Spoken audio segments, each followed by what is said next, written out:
Vamos chamar um jurista também para nos ajudar a entender sobre esse projeto, sobre mais essa versão, sobre o que está acontecendo no Brasil.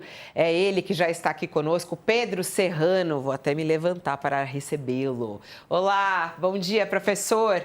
Doutor Serrano, seja bem-vindo. Muito obrigado pelo convite, uma honra imensa. Bom, vamos começar sobre esse PL, em primeiro lugar. Daqui a pouco a gente volta para falar sobre o INSS, que eu acho super importante, quero muito te ouvir. Mas vamos primeiro falar sobre esse PL. Como é que você está vendo essa discussão, essas várias versões apresentadas pelo TRIT? Essa última, ela realmente traz uma resposta para o combate ao crime organizado no nosso país? Ele parece que incorporou algumas dos desejos da Polícia Federal, até mesmo do governo Lula. O senhor acha que esse projeto está bom? Eu, francamente, acho que melhorou, né? Mas ainda é muito ruim.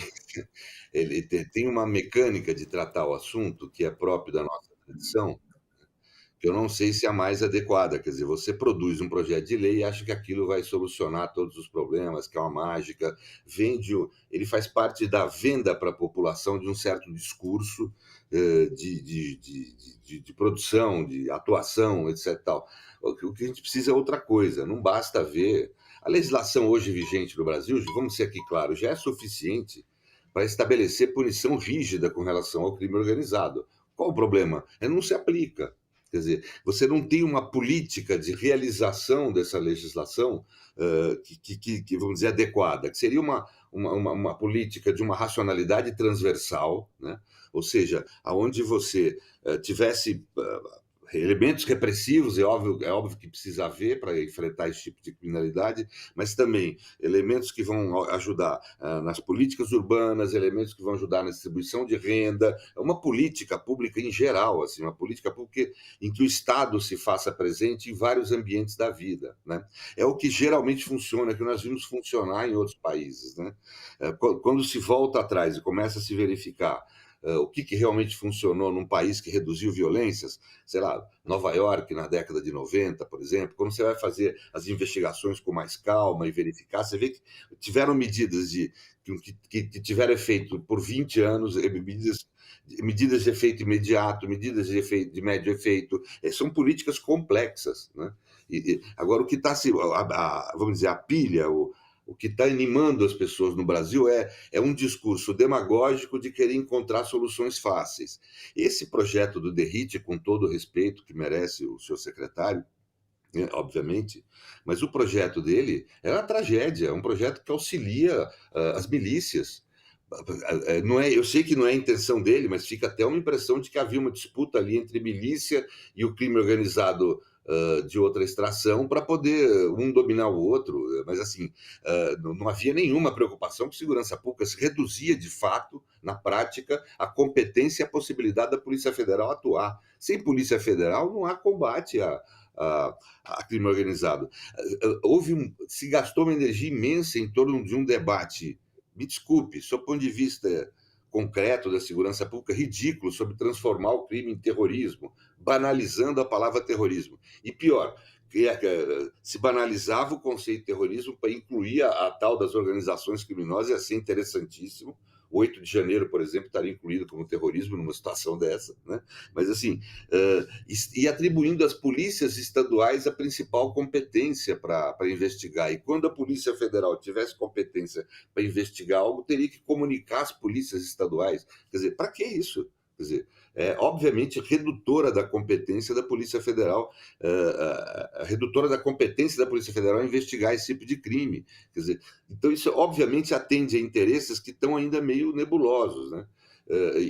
Francamente, o único interesse que não atendia ali era o da segurança pública, era o único que não atendia. Olha, Serrano, você toca num ponto que me parece central. Nós estamos diante de um flagelo antigo, né? Você tem um fato qualquer que chama a atenção para a insegurança pública no Brasil. Esse fato foi aquela operação no Rio de Janeiro, que resultou lá em 121 mortos, né? Outra repetição, mais do mesmo, né? Estamos fazendo, a polícia no Rio de Janeiro faz isso há 4 décadas e isso não se confunde com solução para o combate às facções que controlam os terrenos aí áreas de comunidades pobres, né? E, diante desse episódio, vem a fórmula mágica de modificar a legislação para elevar penas, para criar novos tipos penais, como se isso fosse também funcionar como uma bala de prata, e sabemos todos que não funciona. Aí você diz, a legislação que está aí já dá para combater o crime, né? Diante desse quadro que nós estamos vivendo hoje, você diria que é melhor não aprovar nada e aperfeiçoar o que já existe? Acha que, em algum momento, diante do cenário conflagrado politicamente que a gente vive, vai se atingir o estágio em que se unirão a União e os estados para combater o crime, ou estamos longe disso? Francamente, acho que pode-se aprovar o que quiser, porque tem um clima social que exige, né, uma aparência de medida. No Brasil é assim, nós queremos discurso para as coisas, né? A lei funciona como discurso. Então, tem lá um problema qualquer, surge uma tensão social, a gente responde criando uma lei, como se a lei fosse ser a solução mágica. A realidade, tudo bem criar lei, eu não estou contra, só que, primeiro, tem que ser uma lei para efetivamente combater o crime organizado e não ajudá-lo. Isso é a primeira coisa. Não dá para ser uma lei que vai auxiliar o crime organizado. Oh, legal. Agora a polícia que a gente corrompe aqui é que vai investigar nós. Isso não pode ser, né? Mas assim, há como aprovar uma legislação que melhore, que aperfeiçoe, isso é essencial. Só que a gente tem que entender que não termina aí o processo, né? Não podemos enganar as pessoas. O processo mal começa aí, né? Você precisa ter uma polícia aparelhada, você precisa ter uma polícia com dinheiro, né? Num país em que quase metade dos recursos públicos vão para pagar serviço da dívida. Você precisa ter uma polícia com capacidade de agir. O que eu falo que é isso? Com direito penal racionalizado. As pessoas precisam ir a uma delegacia. Eu convido todo mundo aí, vá a uma delegacia. Vai ver como está lá. Quantos inquéritos, quantos boletins de ocorrência. É uma enormidade. Não há ser humano que consiga investigar todos os boletins de ocorrência que chegam numa delegacia. E não dá, é absolutamente impossível contratar metade da população para ser polícia para vigiar a outra metade da população. Não existe isso em lugar nenhum do mundo, né? Ou seja, o que nós precisamos fazer, toda hora ficamos criando lei de direito penal e vamos irracionalizando, vai ficando irracional. O sujeito tem que cuidar de quem pinta uma parede na rua e tem que cuidar do crime organizado, tudo no mesmo dia. Quer dizer, e isso no meio de outros 300 boletins de ocorrência, 500 boletins de ocorrência. O número de boletins de ocorrência no Brasil e de inquéritos, comparado ao número de delegados, é impossível ser investigado adequadamente. Impossível. Agora, uma das razões é porque o nosso direito penal é irracional. Você cria sanções para tudo. Cada um, e isso eu estou falando de gente de direita, gente de esquerda, cada um quer um tipo penal para chamar de seu, né? Eu resolvo fazer uma luta social qualquer pelos catadores de lata. Os catadores de lata querem uma lei penal para punir quem é que for. As mulheres querem uma lei penal para punir, os homens querem uma lei penal para punir. Quer dizer, todo mundo quer uma lei penal para punir algo, sem pensar se isso é executável, se isso tem razoabilidade. Não se faz uma análise do direito penal como um todo, como racionalidade. Nós não temos ainda medidas de medição de política pública. Medir se essa lei que vai entrar em vigor agora, nós não temos ainda uma gente dedicada a medir se essa lei foi eficaz, não foi, se ela atingiu seus objetivos, etc. E, principalmente, só o direito penal não resolve. É a ilusão das pessoas. É uma imensa ilusão, né? Você pode... São centenas de pesquisas feitas no mundo que apontam que você aumentar, às vezes, a intensidade de uma pena reduz muito pouco ou não reduz a criminalidade. Reduzir a criminalidade é algo complexo, né? Não, é que hoje em dia parece que a forma como a política se estabeleceu no mundo, nesse mecanismo de comunicação rápido que nós temos aqui, você precisa caber numa frase algo de impacto que chame... que é os afetos das pessoas para ocasionar algum tipo de reação e você ter visibilidade, né? Só que isso aí não cabe numa frase, isso tem que ser uma política complexa, envolve várias áreas da vida, várias áreas da atuação do Estado. Então, tudo isso que nós estamos vendo, para mim, é um circo cheio de sons de fúria que nada significa. Quer dizer, a realidade é que vai tudo continuar como está. para que a gente possa falar também sobre a manchete principal do dia. A gente já tratou isso do aspecto político. Hoje tivemos, logo cedo, mais uma operação da Polícia Federal. E nessa operação da Polícia Federal, a prisão do ex-presidente do INSS. Ele foi preso nessa manhã, nessa nova operação, com suspeitas de envolvimento justamente nessa fraude, que é um dos maiores escândalos já ocorridos no nosso país. A defesa, justamente de Alessandro Stefanuto, falou que essa prisão foi ilegal, né? O que eles estão alegando, que a prisão foi ilegal e que eles não foram, né? Aquela que sempre dizem isso, né? Eles não receberam nada a respeito dessa prisão. A defesa afirmou que não teve acesso ao teor da decisão que decretou a prisão dele e diz que foi uma detenção completamente legal, uma vez que ele não tem causado nenhum tipo de embaraço à apuração, colaborando desde o início com o trabalho de investigação. Vamos lá, Serrano. Ilegal essa prisão do ex-presidente do INSS? É impossível dar um ponto de vista sem olhar o processo, porque há no Brasil uma banalização do uso da prisão preventiva, né? Quer dizer, nós temos aí cerca de 40% da nossa população aprisionada, que é a terceira maior do mundo, aprisionada por prisão preventiva, que deveria ser uma prisão em situação, vamos dizer, de emergência, em situação excepcional, né? E não uma medida rotineira como ela é aplicada no Brasil, né? Então, agora, para saber se essa prisão especificamente cumpre os requisitos legais ou não, precisaria ter acesso à documentação que ainda ninguém tem, né? Então, nós vamos precisar aguardar um pouquinho para poder ter uma análise mais precisa. Mas convenhamos que o crime é grave, o sujeito era presidente da entidade, o nível, o volume de desvio. A minha intuição como advogado me diz que um volume de desvio dessa natureza e esse tipo de prática que era organizada, estruturada, constante, né, um crime cometido por muita gente de forma organizada, vai ser muito difícil o caminho da defesa dele de querer falar que ele não sabia de nada e que ele não tinha condições de saber de alguma coisa, né? Então eu acho que realmente ele está numa situação difícil, né, francamente. Não, e esse caso, né, doutor Serrano, do INSS, até agora isso não está tão esclarecido. E a gente vê aí que isso esbarra em questões políticas, por exemplo.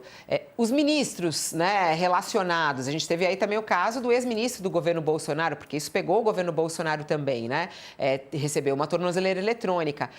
A gravidade, quando a gente olha para a gravidade desses políticos, né, dos gestores públicos que eram responsáveis por esses órgãos, né, de eles permitirem um caso como esse, né? Como é que é a punição para esses casos? Então, eu acho que juridicamente é meio simples, é participação no crime. Você julga, você condena todos os que participaram do crime, né? Devem ser corréus, né? Na medida da sua participação. A pena é dada ter um certo critério com base na importância e extensão da participação. E vou dizer mais, não são só ministros, gente que ocupa burocracia de Estado. A minha experiência com delitos dessa natureza que envolve o Estado é que você tem muita gente que não deve estar sendo falada aí.